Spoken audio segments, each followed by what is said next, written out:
जहां हिमाचल के लिए बीजेपी ने संकल्प पत्र जारी कर दिया है। बीजेपी राष्ट्रीय अध्यक्ष जेपी नड्डा ने घोषणा पत्र जारी किया है।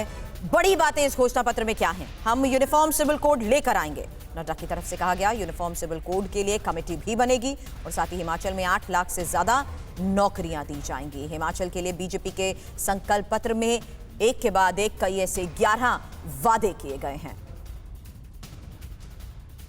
और हमारे सहयोगी आमोद ने जेपी नड्डा से खास बातचीत की। हिमाचल चुनाव को लेकर तैयारी और इस मैनिफेस्टो के बारे में, बीजेपी के संकल्प पत्र के बारे में जेपी नड्डा से की खास बातचीत। बीजेपी के राष्ट्रीय अध्यक्ष जेपी नड्डा जी हमारे साथ बातचीत करते हैं। विजन डॉक्यूमेंट्स में आज जो आपने जारी किया है उसमें सबसे महत्वपूर्ण और दिल के करीब आपको क्या इसमें लगा? सभी चीज़ें दिल के करीब है हमारे को। सभी अमोद भाई हमको जो हम लोगों ने रखा है वो सब एक बड़ी डिटेल में वर्कआउट करके रखा है और वो समाज को मजबूती देने के लिए रखा है, तो हम उसी तरीके से उसको देखते हैं। इसमें एक जो महत्वपूर्ण पहलू जो मैंने देखा कि आपने एप्पल जो ऑर्चार्ड के फार्मर्स हैं उनके लिए योजना बनाई और उनका जो जीएसटी का मांग था उसको कम किया।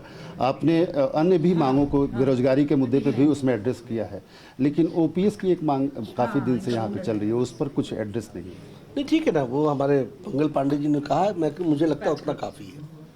एक जो महत्वपूर्ण चीज़ में हमने देखा है वो ये था कि स्त्रियों के ऊपर ज़्यादा फोकस किया गया और उसको लेकर आपने एलोरमेंट और एम्पावरमेंट की बात कही है, तो ये बड़ा फाइन और बहुत ही पतला इसका डोर है, कैसे उसको आप... नहीं, जो चीज़ किसी को समाज के किसी वर्ग को ताकत देती है वह कार्य होना चाहिए, वो इन्वेस्टमेंट समाज को आगे बढ़ाता है। लेकिन जो चीज़ किसी पॉपुलिस्ट तरीके से सिर्फ लोगों को खुश करने के लिए दी जाती है वो एल्योरमेंट है, उससे हमको दूर रहना चाहिए। एक जो महत्वपूर्ण इस विजन डॉक्यूमेंट में चीज़ हमने देखा वो ये था कि जो वक्फ बोर्ड की प्रॉपर्टी है उसमें उसको लिए कमेटी बनेगी और उस पर विशेष ध्यान दिया गया है। तो और दूसरी बात, कॉमन सिविल कोड को लेकर एक कमेटी बनाई जाएगी। इसकी ज़रूरत हिमाचल में कितनी है? देखिए, दोनों ही चीज़ों की आवश्यकता थी, तभी बनाया गया। लोगों से सजेशन लिए गए, 25,000 सजेशंस आए हैं, बड़ी मात्रा में लोगों ने ये सजेशन रखा, इसलिए इसका हमको फिर हम लोगों ने आगे बढ़ाया। एक आखिरी प्रश्न जो इसका है कि क्या आप मानते हैं कि जो कांग्रेस ने घोषणा पत्र जारी किया है और आपका जो घोषणा पत्र है उसमें कोई अंतर, बहुत अंतर है? बहुत अंतर है। वो पढ़ने वाले लिखने वाले ने पढ़ा नहीं है, पढ़ने वाले ने लिखा नहीं है, तो वो तो सीरियसली किसी चीज़ को लेते ही नहीं, ना उसमें विजन है, ना वजन है, ना डायरेक्शन है, और वो पॉपुलिस्ट स्लोगन्स की तरीके से चीज़ों को रखने का प्रयास हुआ है।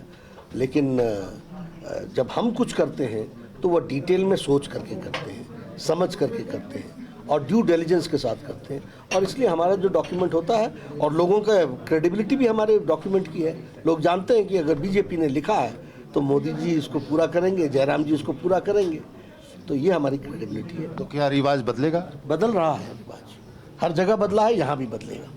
बहुत बहुत धन्यवाद। तो साफ तौर पे इनका कहना है कि बीजेपी हिमाचल में भी रिवाज बदलने जा रही है। कैमरामैन अशोक के साथ आमोद राय, TV9 भारतवर्ष, शिमला। और हमारे सहयोगी आमोद राय इस वक्त हमारे साथ जुड़ चुके हैं। आमोद जी, यहाँ बड़ा सवाल यही था कि हिमाचल का रुख अभी तक क्या सामने आ रहा है? जी तोड़ कोशिश बीजेपी की तरफ से जरूर रही है, लेकिन इस बीच घोषणा पत्र के जरिए क्या वो विश्वास अभी भी कायम रह पाएगा? ये एक बड़ा सवाल अभी भी बीजेपी के सामने।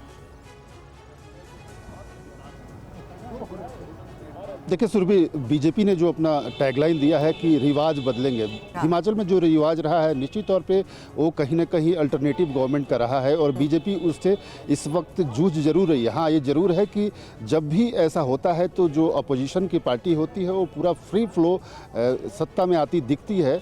यहाँ भी बीजेपी और कांग्रेस के बीच कांटे की टक्कर जरूर है, लेकिन ये कहना कि अभी बीजेपी के लिए बहुत फ्री फ्लो सरकार बनाने की स्थिति दिख रही है या कांग्रेस के लिए भी बहुत फ्री फ्लो सरकार बनाने की स्थिति दिख रही है, थोड़ा मुश्किल है। लेकिन ये जरूर है कि दोनों पार्टियां अपनी अपनी तरह से लगातार प्रयास कर रही हैं और अगले 5 से 7 दिनों में जो एक्सीड करेगा, जो बेहतर अपने बातों को लोगों तक ले जाएगा, समझा पाएगा, वो जनता उसको वोट करेगी और वही विजय प्राप्त करेगा। हालांकि बड़ी बात है, अगर मैनिफेस्टो में देखें तो युवाओं, किसानों, महिलाओं पर फोकस दिया गया है। 5 नए मेडिकल कॉलेजेस खोलने का भी वादा किया गया है और इस पर अब जनता का आगे रुख क्या रहता है, कुछ ही दिनों की बात है, आगे भी इस पर चर्चा आपसे करेंगे। आमोद जी, शुक्रिया फिलहाल पूरी जानकारी के लिए आपका।